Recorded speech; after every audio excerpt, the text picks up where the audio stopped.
আসসালামু আলাইকুম ওয়া রাহমাতুল্লাহি ওয়া বারাকাতুহু। সবাই কেমন আছেন? আশা করি আল্লাহর রহমতে সবাই ভালো আছেন।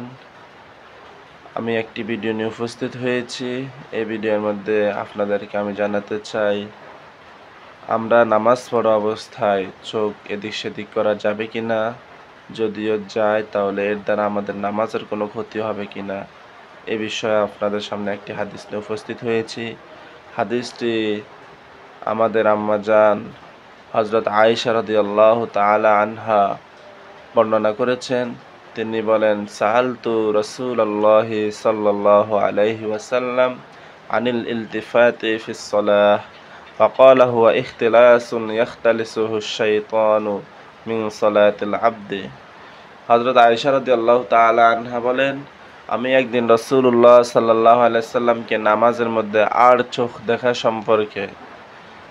চোখে দেখা সম্পর্কে জিজ্ঞাসা করলাম। তিনি জবাব বললেন, এটা তো ছোঁ মেরে নেওয়া। শয়তান বান্দার নামাজের কিছু অংশ অর্থাৎ কিছু সওয়াব ছোঁ মেরে নিয়ে যায়।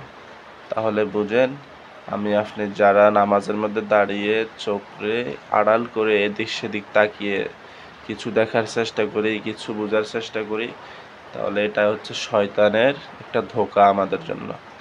আমি যদি এরকম কাজ করি তাহলে আমার ওই নামাজের সওয়াবের কিছু অংশ শয়তান আমার থেকে নিয়ে গেল। অর্থাৎ এখানে আমাদের নামাজের মধ্যে যে মনোযোগটা থাকে, খুশু খুদু, নামাজের মধ্যে যে বিনয়টা থাকে, যে আল্লাহর ধ্যান, আল্লাহর সাথে কথা বলার বা এখানে আল্লাহর সাথে